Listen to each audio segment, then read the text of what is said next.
আসসালামু আলাইকুম। আশা করি সবাই ভালো আছেন। আজকে প্রথম আমরা আমাদের পরিবারের সবাই মিলে আমার শ্বশুরবাড়িতে ইফতারির দাওয়াতে গেছি। তো যাওয়ার পরে দেখি আইরিন তো অনেক ব্যস্ত। বিশেষ করে ওর একটু দায়িত্ব পড়েছে খাবারগুলো ভালো করে দেখে রাখার। তো দেখতেই পাচ্ছেন গরম গরম ভাতগুলো বিছানার উপর রাখা হয়েছে, উপরে ফ্যান চলছে যাতে গরম ভাতগুলো খুব তাড়াতাড়ি ঠান্ডা হয়ে যায়। তো এদিকে আমি আর আমার মা একসাথে দাঁড়িয়ে সেগুলোই দেখছি।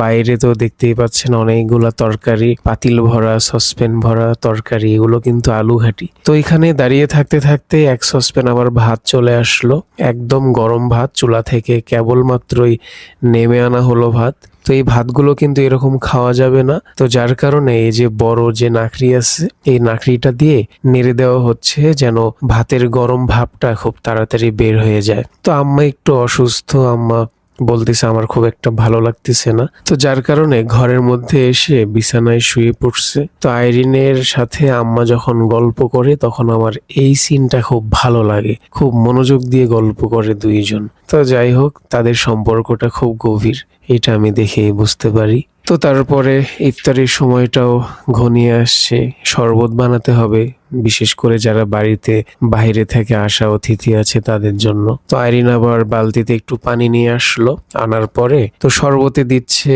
ওই যে মিষ্টি স্যালাইন যেটা পাওয়া যায় সেইটা, তারপরে ট্যাং দিচ্ছে। আমি আবার বলতেছি তুমি কি আমাদের এই হলুদের গুঁড়ার রং খাওয়াচ্ছ নাকি? তো সেই সাথে চিনি দেওয়া হচ্ছে। তো চিনির বয়ামটা কিন্তু আমার কাছে একদম লবণের বয়ামের মতো লাগছে। ইফতারির আগে এক ধরনের মাহফিল হয় আমাদের গ্রাম অঞ্চলে, এটা তো অনেক জায়গাতেই হয়। তো এই ইফতার মাহফিলে আমি আসলাম, আসার পরে এখানে ইসলামিক বক্তৃতা শুনছি, হুজুর বয়ান দিচ্ছে, সেগুলো আমরা শুনছি মনোযোগ দিয়ে। তারপর দেখতে দেখতে মোনাজাতের মাধ্যমে মাহফিলটা শেষ হয়ে গেল।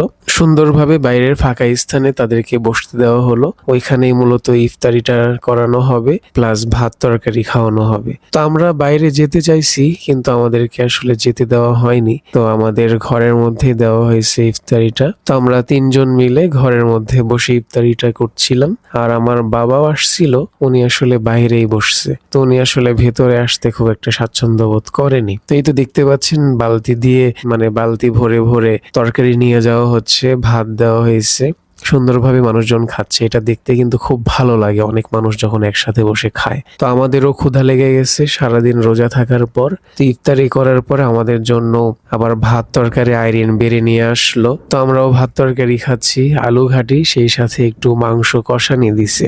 ওই মাংস কষানির থেকে সব থেকে আলু ঘাটিটাই বেশি ভালো লাগে, কারণ যখন কোথাও আলু ঘাটি আমরা খেতে যাই মূলত ওইটাকে উদ্দেশ্য করেই যাই।